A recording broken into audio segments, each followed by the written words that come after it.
Bom dia, meus irmãos. A paz, tudo bem? Aqui é o Alexandre, juntamente com o Noah, e estamos aqui para lhe dar as boas-vindas ao culto online da Igreja Bíblica Brasileira. Estamos muito felizes de vocês estarem aqui com a gente. E como tudo que fazemos para Deus, nada melhor do que iniciarmos com uma oração. Noah, você pode orar para nós, por favor? Sim.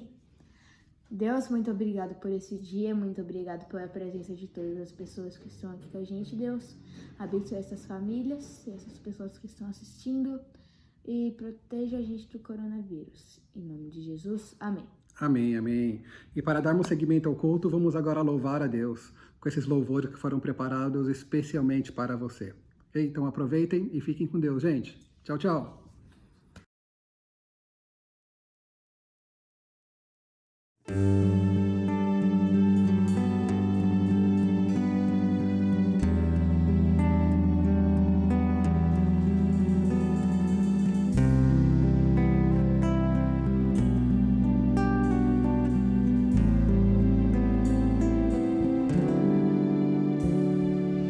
Nada é igual ao seu redor, tudo se faz no seu olhar, todo o universo se formou no seu falar. Teologia pra explicar, ou Big Bang pra disfarçar. Pode alguém ter dúvida? Sei que há um Deus a me guardar. E eu, tão pequeno e frágil, querendo sua atenção. No silêncio encontro resposta certa então. Dono de toda a ciência, sabedoria e poder, ó, dá-me de beber da água da fonte da vida, antes que o ar já houvesse, ele já era Deus, se revelou aos seus, do crente ao ateu, ninguém explica Deus.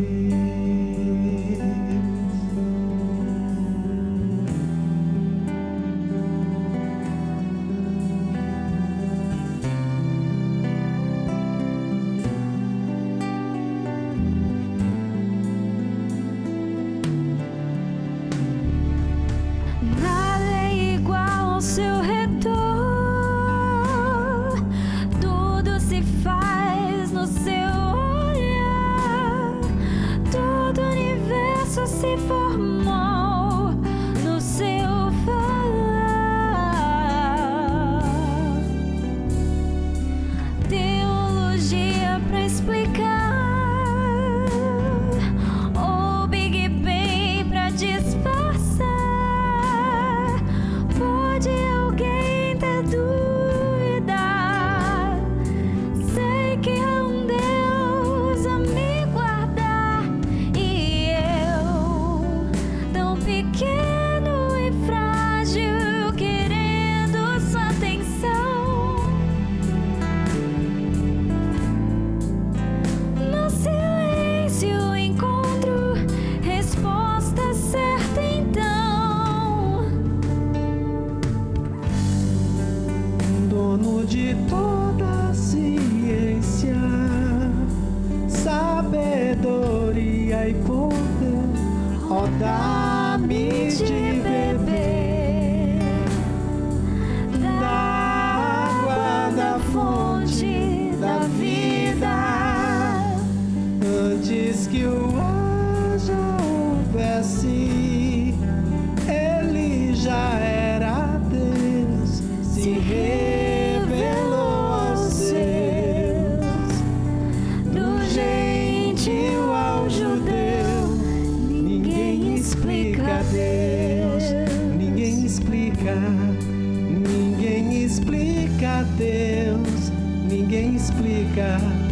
Ninguém explica Deus, ou se duvida, ou se acredita.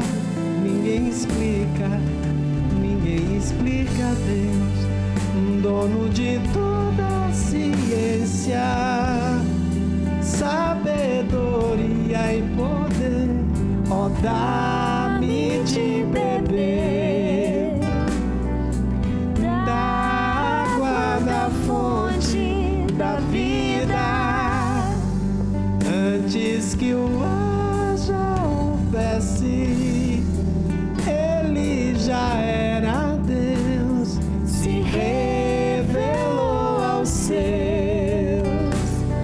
do gentil ao judeu. Ninguém explica Deus.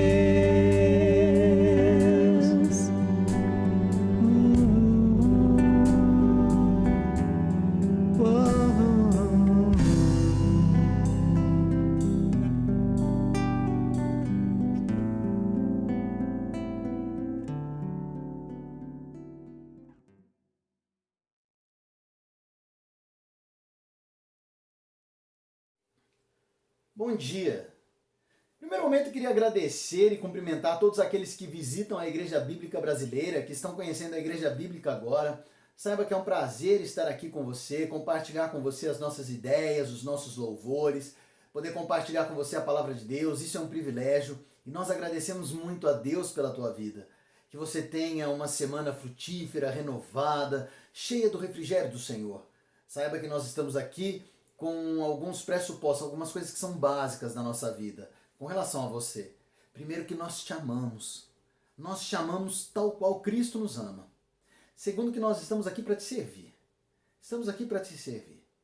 Pode contar com a gente. E assim que tudo isso terminar, essa questão do isolamento social, nós te esperamos aqui na Igreja Bíblica, para juntos tomarmos um delicioso café. O café daqui é uma delícia. Depois vem conhecer a gente em nome de Jesus.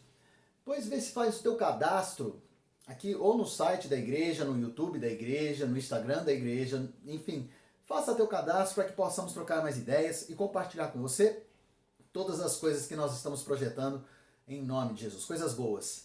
Vai ser um prazer caminhar do teu lado, em nome de Jesus. Muito bom estar aqui. Eu queria agora compartilhar com todos os avisos, né? Na verdade, os avisos eles continuam sendo os mesmos, nós ainda estamos numa semana de distanciamento, de isolamento social, onde todos os mecanismos virtuais continuam na ativa, né? Então as salas salas virtuais da plataforma Zoom, o Instagram, Facebook, YouTube, WhatsApp também, nós temos alguns métodos de comunicação pelo WhatsApp, sempre vai ser uma bênção estar do teu lado nesses meios de comunicação, amém? Bem, sobe com a gente. Eu queria agora falar com você sobre as ofertas e os dízimos. Olha que interessante, Paulo, num determinado momento da sua jornada, ele endereçou uma carta aos Filipenses e no capítulo 4, Paulo fala assim, olha, eu me alegro muito, mas me alegro muito por tudo que vocês têm feito, pelo cuidado que vocês têm feito com a minha vida. Depois você dá uma olhadinha lá.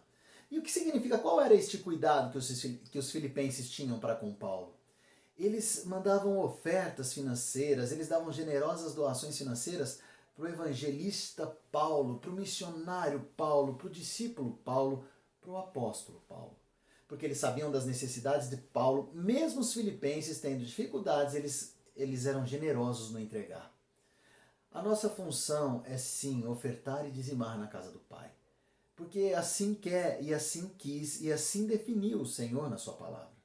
As ofertas e os dízimos mantêm a obra, mantêm a comunidade, mantêm a igreja dentro da possibilidade de servir e servir mais ao Senhor. Que possamos então ter fidelidade nas ofertas e nos dízimos, entregando para o Senhor a nossa melhor parte. Não aquilo que sobra, não porque alguém falou, não. Fazendo aquilo que agrada ao Senhor, porque nós queremos ter fidelidade para com Deus. Assim como Deus é fiel para conosco, nós queremos ter fidelidade para com Deus. Então, meu irmão, essa é a hora onde você vai poder ofertar. No site da igreja, nós temos um campo específico, onde você pode colocar a tua contribuição, tá aqui, olha, contribua. Aí ele vai abrir aqui para você um mecanismo, né, onde você pode doar online, ser voluntário, dízimos e ofertas. Temos até aqui um vídeo onde nós falamos mais sobre isso. Mas enfim, faça a tua contribuição. dizime, oferte, seja fiel no Senhor. Eu gostaria de orar com você agora, para que pudéssemos então concluir esta parte da adoração e seguirmos na nossa firme jornada com Cristo. Pai querido e amado, Deus de graça e glória, nós entregamos diante do teu altar agora, Senhor, as nossas vidas, te dando, Senhor, a nossa melhor parte, as nossas ofertas, os nossos dízimos, pedindo para que o Senhor venha a ser mantenedor da igreja, mas para que o Senhor também, ó Pai, venha a ser provedor e das pessoas, de todos aqueles que se entregam e se prostram diante do teu altar. Nesta oração, ó Pai, nós colocamos todos aqueles que estão passando por dificuldades financeiras. Guarda, Senhor, para que todos venham a ter o refrigério de ter discernimento financeiro em suas vidas, para que eles venham a ter sabedoria, Senhor, e conhecimento de tudo aquilo que envolve a questão financeira.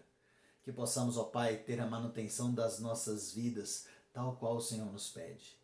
Em nome de Jesus, Senhor, em nome de Jesus, que agora nós entregamos a Ti as nossas vidas financeiras, pedindo pela igreja, pela administração da igreja e por cada um, Senhor, por cada ser, por cada pessoa que verdadeiramente se entregou diante do Teu altar. Sê com eles, ó Pai. É em nome de Jesus que oramos. Amém. Amém, meu irmão. Bênção está contigo. E só a última deixa. Se porventura você estiver com problemas financeiros, ou seja, com problema seja de qual esfera for, procure por nós, amém? Dá um alô. Nós vamos caminhar contigo em nome de Jesus. Juntos nós vamos vencer tudo isso. Para a honra e glória do Senhor. Amém.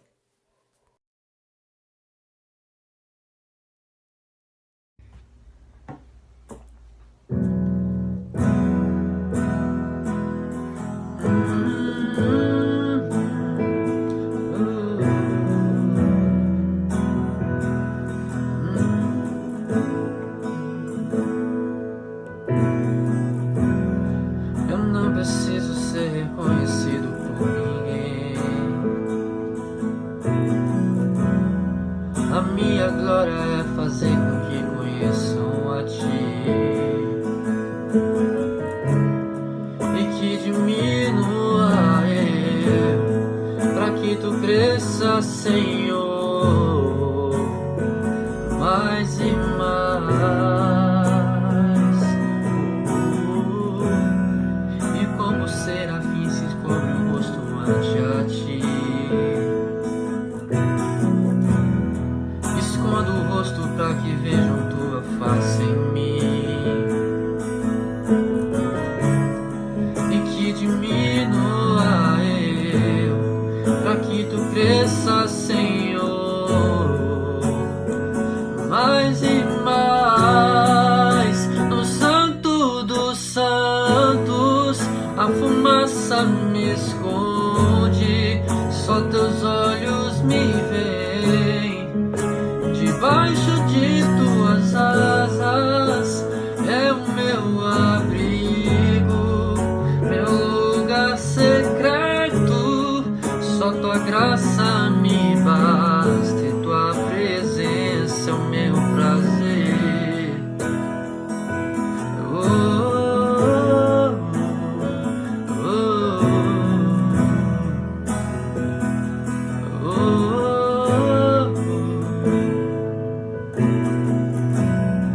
Eu não preciso ser reconhecido por ninguém. A minha glória é fazer com que conheçam a Ti, e que diminua eu, pra que Tu cresça, Senhor, mais e mais. E como serafins que cobrem o rosto ante a Ti, escondo o rosto pra que vejam Tua face em mim, e que diminua eu, pra que Tu cresça, Senhor, mais e mais. No Santo dos Santos a fumaça me esconde, só Teus olhos me veem.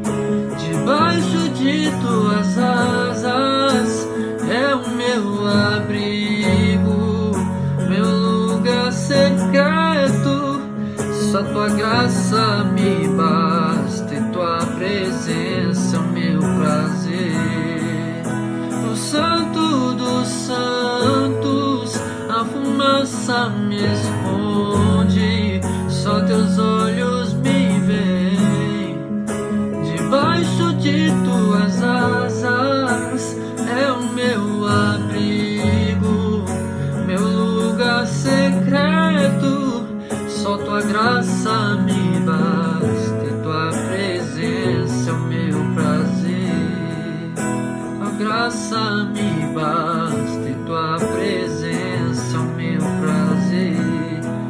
Só tua graça me basta e tua presença é o meu prazer.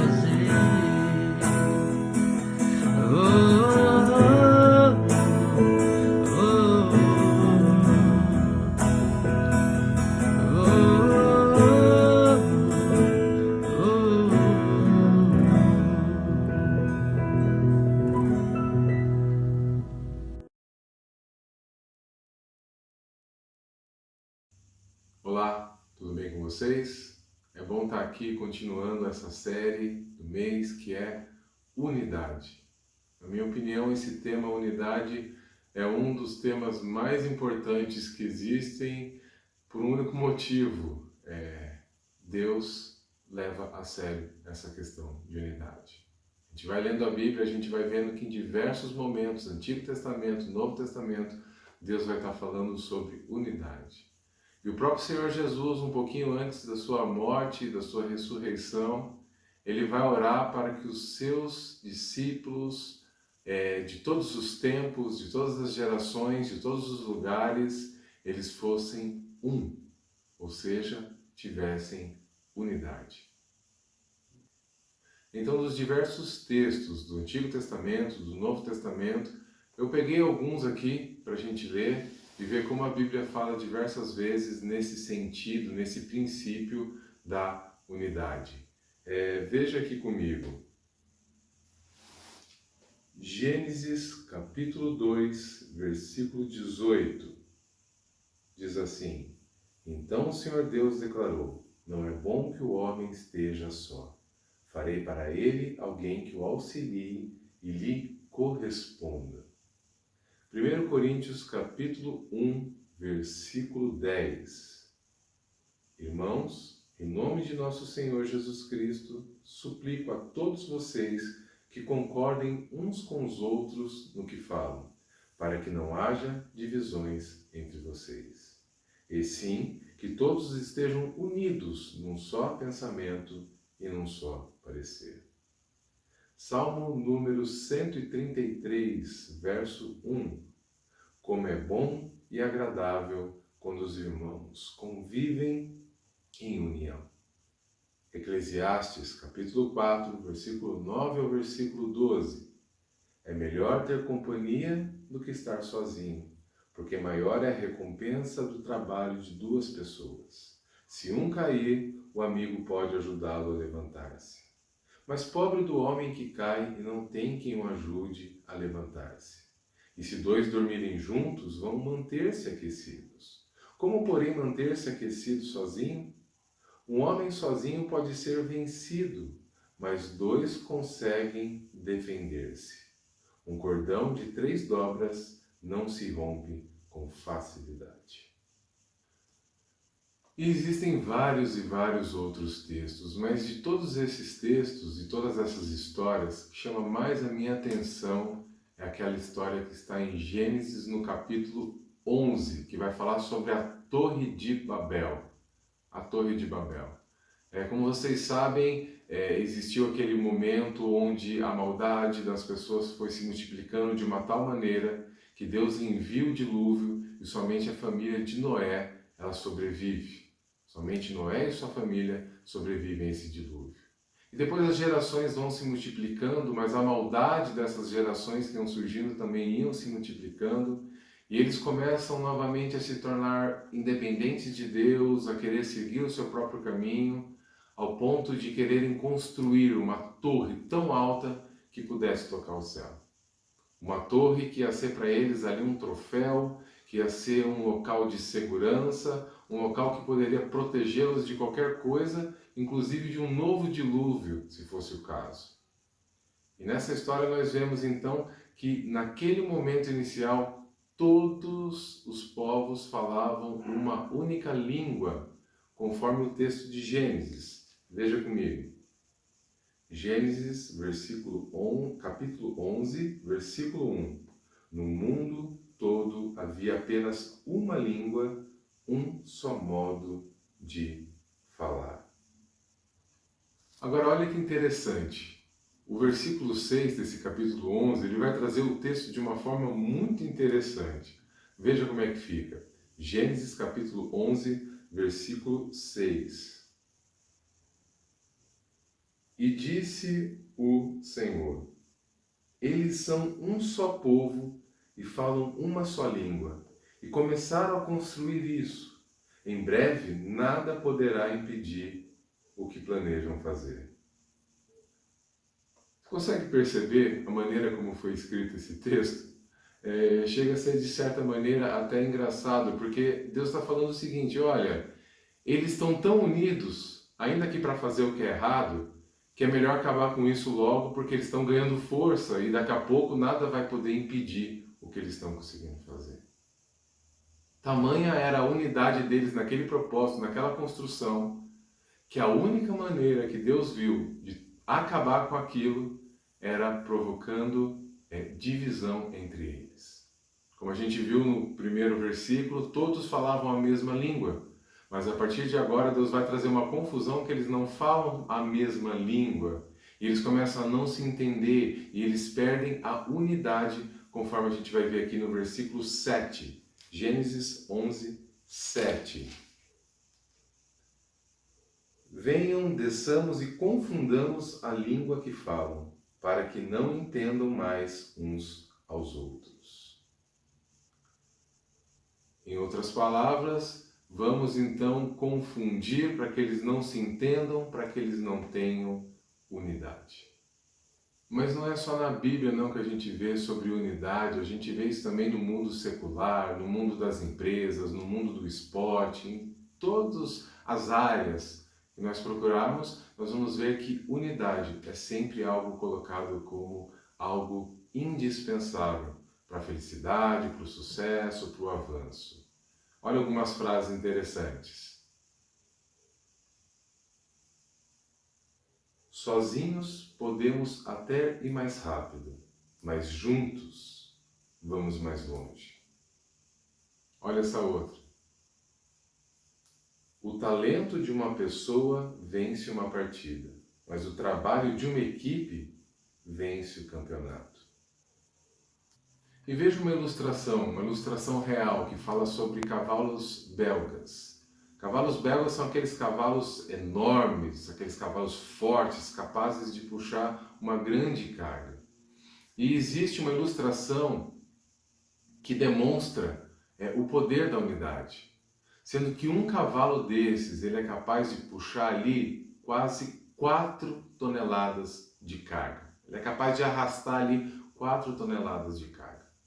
Se um cavalo belga desse consegue puxar 4 toneladas de carga, se nós colocarmos 2 cavalos belgas desconhecidos, juntarmos 2 cavalos desconhecidos para puxar essa carga, quantas toneladas então esses cavalos vão puxar? 8? Não. 12 toneladas. O triplo. Não só o dobro, mas o triplo com 2 cavalos. Porque eles estão ali unidos para fazer um mesmo objetivo, um mesmo propósito. Mas olha que interessante, eu disse 2 cavalos desconhecidos. Mas 2 cavalos belgas que se conhecem, que foram crescendo juntos, que treinaram juntos, quanto de carga esses 2 cavalos conhecidos, entrosados, conseguem puxar? Incríveis 24 toneladas. Olha isso. Essa ilustração demonstra o poder da unidade. Dentro desse contexto, eu queria colocar aqui 3 tópicos para a gente refletir sobre unidade. Esses tópicos eles servem para empresas, servem para ambientes corporativos, servem para a nossa vida de relacionamento dentro da igreja, em qualquer lugar, mas eu queria focar dentro da nossa família. Pois se tem uma coisa que tem sido destruída, enfraquecida nos nossos tempos, são as famílias. Então você pode aplicar, nós devemos aplicar para todas as áreas da nossa vida, mas eu gostaria que nós principalmente pensássemos na nossa família. Tópico 1. A unidade ela é fundamental para um casamento, é fundamental para uma família. É claro que existem diferentes personalidades, diferentes criações, as pessoas são diferentes. Isso não é ruim, isso na verdade é saudável. A diversidade ela traz força, ela traz ganho para uma família, para um grupo. Mas precisa existir uma unidade de propósito, uma unidade de princípios nessa família. Quando a gente olha no macro, eles têm que estar direcionados para o mesmo lugar. Se a gente tem ali uma visão de futuro e outra visão de futuro, visão mais visão é igual a divisão. No essencial, na essência, tem que existir unidade. Mesmo sendo pessoas diferentes, com pensamentos diferentes, com perspectivas diferentes, como eu disse, o que é bom, tem que existir a unidade. No livro de Amós, lá no capítulo 3, versículo 3, ele vai trazer uma correção para o povo, dizendo que esse povo estava andando num caminho diferente daquilo que Deus tinha trilhado para eles. Deus tinha estabelecido um caminho e eles estavam se desviando, andando por outro caminho. Então, nesse versículo 3, Amós ele vai fazer uma pergunta retórica. E ele vai dizer, 2 andarão juntos se não concordarem? Na vida do casal não é diferente. O casal precisa andar no mesmo compasso. A família precisa andar no mesmo compasso. Quais são os seus sonhos, casal? Quais são os seus sonhos, família? Marido e mulher precisam concordar entre si, precisam buscar a Deus para ver as melhores decisões para a sua família. Não é um manda, o outro manda, é buscar a vontade de Deus em oração. E esse Deus ele é tão poderoso que ele muda o nosso coração. Às vezes uma das partes pode estar muito resistente, mas Deus ele vai lá, Deus transforma, Deus muda. Quantas vezes eu já não provei isso dentro da minha casa, dentro da minha família? Quantas vezes eu não mudei? Quantas vezes a minha esposa, a Tabata, não mudou? É preciso sonhar juntos, é preciso planejar juntos e colocar tudo isso diante daquele que tudo pode, diante daquele que tudo pode fazer, diante daquele que de verdade pode fazer milagres dentro da nossa família, milagres dentro de nós, milagres da nossa vida. Mas para isso precisa existir unidade. Como que o marido vai para um lado, a mulher vai para o outro? Como que um quer uma coisa, o outro quer outro? Um tem um princípio, o outro tem outro? Não, é preciso buscar em Deus o consenso dessa unidade. Como nós vimos na história da Torre de Babel, se tiver unidade, ninguém vai poder resistir. Mas se tiver falando línguas diferentes, a confusão facilmente para qualquer obra, para qualquer construção, para qualquer projeto. O segundo tópico que eu queria colocar é que a unidade ela não é acidental, ela não ocorre pelo acaso. A unidade ela precisa ser buscada, ela precisa ser desejada. Na nossa natureza egocêntrica, na nossa natureza resistente, muitas vezes cabeça dura, a unidade ela não vai vir com naturalidade. Tem que ser uma coisa que a gente busca. Tem um texto muito interessante lá, Efésios capítulo 4, versículo 3. Efésios 4, 3, diz assim: façam todo o esforço para conservar a unidade do Espírito pelo vínculo da paz. No contexto desse texto, Paulo está falando com a igreja de Éfeso, que é uma igreja que tinha gentios e que tinha judeus.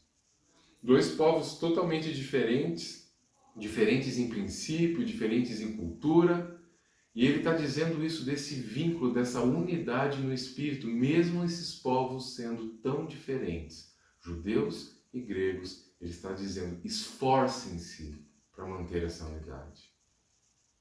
homens e mulheres são diferentes? Certamente são muito diferentes, muito diferentes. Mulher tem um jeito de pensar, homem tem outro, mulher tem geralmente algumas prioridades, homens outras, mas precisa esforço para colocar tudo isso numa perspectiva de unidade. Muitos casais argumentam que estão se separando porque tem incompatibilidade de gênios. Nós somos muito diferentes, nós não conseguimos conviver juntos. É verdade, homens e mulheres são diferentes, mas essa diferença, na verdade, nos completa como casal. Homens e mulheres podem se completar, se esforçar para manter a unidade.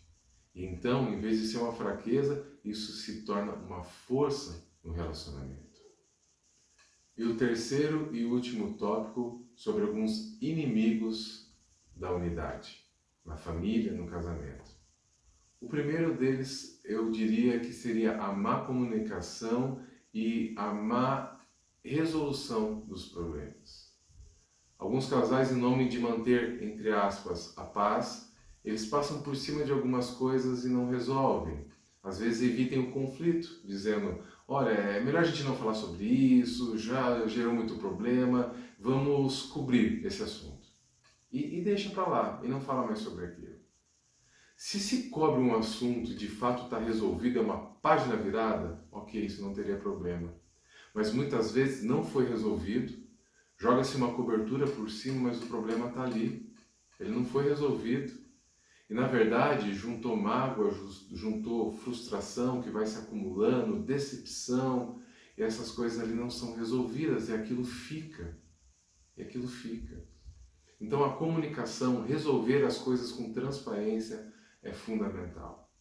Existiu a época que eu e minha esposa nós fazíamos assim, não vamos falar sobre isso, toda vez que a gente fala da confusão, da briga, e então a gente parava e deixava.